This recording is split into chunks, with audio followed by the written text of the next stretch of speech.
Jadi sih saya saran memang kalau adik-adik sekalian kalau mau berkarir, ya baiknya di brand-brand besar khususnya gitu, kalau lebih baik lagi di internasional, karena setahun 2 tahun kita akan dibekali oleh training yang kalau saya lihat, saya analisa di sini dari meeting itu sama F&B itu bisa 60%. Biasanya kalau hotel-hotel umumnya roomsnya yang lebih besar, nah di sini F&B. Nah kita sekarang ini ada paket-paket wedding dan kita juga mencoba untuk mengakomodir semua. Jadi kalau semua calon pengantin, jadi semua orang bisa menikah di PowerPoint. Makassar bisa nikah di PowerPoint dengan any kind of price yang coba kita sesuaikan dengan market gitu. Itu yang pertama. Yang kedua, kita juga melakukan suatu inovasi perubahan, selalu penambahan fasilitas dan sebagainya. Kita di belakang sedang membuat yang namanya outdoor garden, di mana itu bisa kita pakai gunakan insya Allah Januari tahun depan untuk berbagai event terbuka. Selanjutnya juga tambahan meeting room dan kamar gitu, karena mengantisipasi tren bisnis yang kayaknya makin tahun ya insya Allah jadi lebih baik ya. Tapi memang Pak, PowerPoint ini kalau kita lihat, kalau bicara soal parkiran ya gede, dan ballroomnya ya memang gede, banyak ya, banyak ballroomnya. Betul. Ada 3 Pak ya? 2, 3, tapi kalau total meeting room sebenarnya 20. Kalau boleh spill Pak, di PowerPoint ini berapa kamar sih Pak? Total kamarnya 343 Pak. Ada penambahan lagi Pak? Kita rencana lagi nambah beberapa kamar suite ini, executive suite. Nanti akan bertambah kurang lebih 10. Dan ini akan menjadi signature kita lah, jadi jagoannya yang buat jualan. Karena kita mengantisipasi juga banyak kan meeting itu ada level-level yang pimpinan atau sekelas menteri ke atas yang butuh kamarnya executive suite dan sebagainya. Kita walaupun kita udah banyak executive suite tetap kekurangan terus, berarti emang marketnya bagus gitu. Kalau hotel kita di konsep apa sih Pak? Konsepnya kita lebih konsepnya emang ke pemilih ya? Ke meeting ya. Meeting MICE ya, MICE. MICE-nya lebih. Jadi MICE kita memang seperti saya sampaikan, dia mendominasi revenue MICE itu dibandingkan kamar gitu. Jadi ini menarik gitu, karena kalau MICE itu, kalau kamar itu kan ada batasnya, kalau kamar udah penuh 100% ya udah gitu. Tapi kalau MICE atau F&B itu kita bisa bikin apapun gitu. Seperti tadi di garden dibuka, kalau memang kreativitasnya ada, batas dari revenue itu di ceiling di udara gitu, bebas, sky is limit gitu. Asal kitanya mau coba gitu. Tadi kan saat ini Bapak Dino nih lagi persiapan untuk Guru Besar Pak ya. Nah, kalau melihat perkembangan industri perhotelan di tanah air kita ini kan pastinya juga kan salah satu penyumbang perekonomian ya Pak ya. Perekonomian penyumbang terbesar juga ya pastinya untuk pariwisata ya, karena bicara soal hotel pasti kita bicara soal pariwisata, dan tentunya sektor lain juga ikut ini. Kalau melihat ini Pak, pasca pandemi dan melihat perkembangan perhotelan di Indonesia dan juga di Sulawesi Selatan ini Pak, dan Makassar pada khususnya, seperti apa kalau melihat ini Pak Dino? Ya seperti disampaikan dulu, kalau nggak salah sektor pariwisata itu ranking ketiga kalau nggak salah. Saya ikut meetingnya Pak Mas Menteri itu, Pak Sandi Uno. Nah sekarang itu kalau nggak salah udah naik ke ranking kedua, malah ke ranking ke-1 dari sektor devisa, mengalahkan migas. Sekarang naik di angka 22 Pak. Sekarang iya. Memang sektor turisme ini terbuka banget di Indonesia. Di Indonesia udah punya, dari kekayaan alamnya aja udah ibaratnya kalau kita mau modal usaha 50% udah dapet tuh ya. Sisanya gimana kita mau maintain bisnisnya, dan bisnis pariwisata itu memang kemarin terakhir kena efek pandemi ya, tapi itu kan hampir semua lini bisnis juga terganggu ya. Tapi sekarang sudah recovery bisnisnya ya. Kayak di Bali itu sekarang grup kita Merit itu rata-rata, mungkin karena banyak konferensi internasional sekarang udah rata-rata 80%, 90%. Dan di Makassar juga rata-rata gubaji kita 60% ke atas Pak? 90%. Alhamdulillah gitu Pak. Enak juga gitu kerjanya. Cuman memang, tapi jadi kebahagiaan juga bagi para karyawan, karena kan karyawan dengan kamarnya rame, tamunya rame ya pasti sejahtera. Iya, sejahtera juga, betul. Tapi berarti Bapak melihat bahwa industri perhotelan ini semakin terang ke depan Pak ya? saya yakin industri pariwisata terutama hotel tuh akan tetap seperti ini dan akan menjadi lebih baik lagi karena dia seperti seiring roda ekonomi. Ekonomi semakin naik pasti meeting convention pasti selalu ada terjadi di hotel, termasuk di Makassar Pak ya? Di Makassar apalagi sebagai hub Indonesia Timur gitu ya. Dari airportnya sudah lengkap, penerbangannya pasti ibaratnya sih marketnya kita paling sepi 60%. Kalau ini apa estimasi saya selama 1 bulan ya dari riset yang saya lakukan sih kayaknya ini. Jadi kalau industri bisnis hotel itu kan biasanya dia ada tingkat BEP, tingkat balik modal itu di 30%. Jadi once hotel itu kamarnya cuma ikut 30, dia hanya bisa nutup modal. Tapi kalau udah di atas 30, dia udah dapetin profitnya gitu. Apalagi ini ditambah ballroom yang ramai pasti lebih ini. Pak, kan perkembangan industri pariwisata di tanah air kita ini pasti kan juga ada support dari industri hotel Pak ya. Kira-kira paling kan ada beberapa waktu lalu itu Kementerian Pariwisata memilih Kota Makassar sebagai penyelenggaraan program kerja itu di Poltek Parpa ya. Ya, dan pastinya dia mengundang juga beberapa stakeholder termasuk dari IHGMA dan beberapa asosiasi dari perhotelan Pak. Dan mungkin Bapak sebagai salah satu mungkin dari bagian dari asosiasi dari ini Pak ya. Mungkin ada harapan-harapannya sendiri kepada pemerintah selaku pengambil kebijakan untuk terutama untuk bagaimana kemajuan sektor pariwisata Pak. Ya, yang pasti sih memang kadang namanya politik berganti pemimpin, tapi kita yakin bahwa Makassar dari sisi market base-nya sudah ramai sih Kaica. Jadi tinggal kita gimana bikin lebih ramai lagi dengan promo-promonya yang terutama destinasi Makassarnya ini yang kudu lebih digenjot. Tapi saya yakin bahwa pasti pemerintah lokal dan pemerintah provinsi punya target tertentu karena ini kan bagian dari PAD ya, penerimaan asli daerah karena hotel itu pajaknya masuk ke daerah. Nah kebetulan memang saya juga aktif di IHGMA. IHGMA adalah Asosiasi GM Hotel di Indonesia, Pak. Jadi dia beranggotaan 1000 GM hotel-hotel. Tapi banyak kan lokal, lokal pun nggak ada ekspatnya gitu orang Indonesia. Kebetulan saya, karena background saya dosen, jadi saya kebetulan membidangi ketua bidang riset.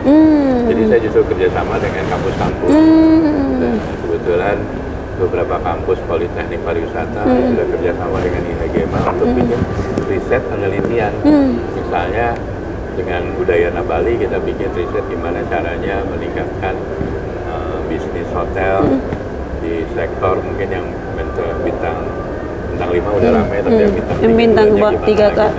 Nah kita terbuka dengan para akademisi untuk saling kolaborasi. Jadi akademisi saya mau meneliti ke hotel, ya kita sebagai orang hotelnya juga ikut. Dan kebetulan kita udah beberapa publikasi internasional dari IHGMA ini yang kita hasilkan riset-riset. Kemarin paling banyak riset waktu COVID.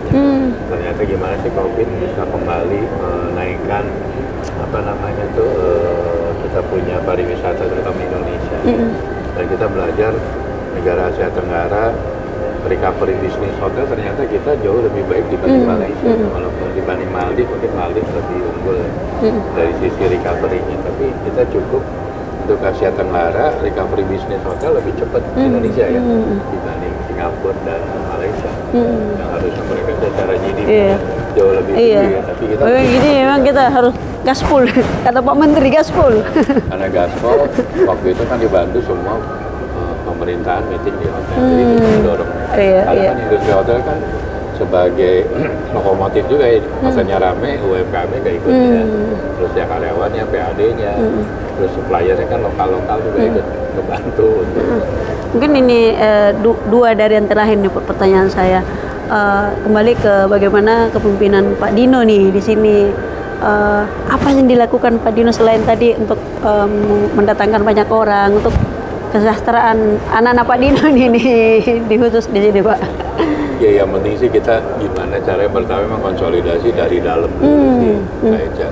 Jadi kalau dalamnya udah solid, kita mau ngambil ukuran apapun, kita pasti kuat. Jadi kan memang bottleneck di industri hotel biasanya masalah komunikasi. Kadang-kadang kita dalam kondisi hotel rame, semua juga pada capek. Kadang-kadang intensitas emosional, gitu kan. Nah, di sini dibutuhkan. Dan itu rezeki kalau rame hotel rame, Pak. Satu sisi rezeki.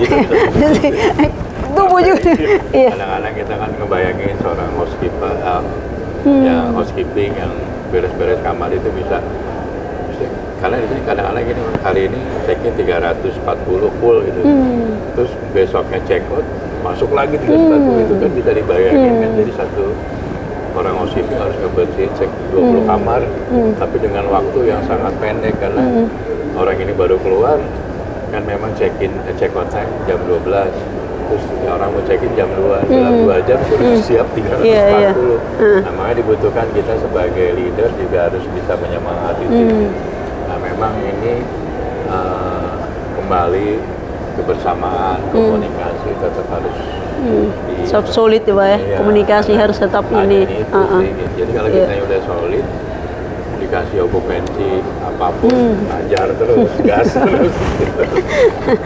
Ini Pak, ada yang terlupakan tadi, event selain kita jualan kamar, jualan ruangan meeting, ada yang apa namanya program dari Sheraton kalau nggak salah tuh Pak, ada setiap tahun tuh Pak. Ya eventnya mungkin disampaikan juga Pak. Iya. Kebetulan kita Oktober ini kita ada kembali melakukan program charity namanya Road to Give. Jadi Road to Give ini adalah programnya dari Marriott Internasional, dilakukan berbarengan seluruh sedunia ya. Ya, periodenya 20 September ke 20 Oktober dan kita itu sudah jadi tahunan Pak ya? Oh, udah tahunan. Dan kita tahun ini 20 Oktober kita akan ngadain. Tahun lalu tuh alhamdulillah kita ngadain kegiatannya adalah lari ya. Iya Pak. Ya, kebetulan emang olahraga lari ini sekarang lagi happening banget ya. Dari mulai jersey-nya, sepatu mama, gitu kan. Udah lifestyle. Jadi lifestyle, jadi kayak gitu. Nah kita tahun ini targetin, tahun lalu kita dapat 1000 lari. Kita pengen tahun ini bisa lebih meriah lagi. Kita pengen targetnya 1500. Nah, jadi kita minta bantuan juga teman-teman dari Terkini juga mau bahas bahwa ini jadi program tahunan dan saya yakin ini sudah jadi program. Kalau salah udah tahun ke-8 kita nih. Iya ya, tahun ke-8 ya. Dan ini jadi program, jadi kalender event di Makassar. Karena ini satu event olahraga dan hanya bukan di Kota Makassar aja di seluruh. Dan ternyata dia menarik Pak dari event itu. Seluruh hasil ininya kita donasikan ke, ada kalau nggak salah kemarin tuh dibuat untuk air bersih gitu ya, di NTT ya, itu sangat luar biasa dari hasil penjualan ini semua di ini ya. Ya memang tahun ini kita lagi nyoba.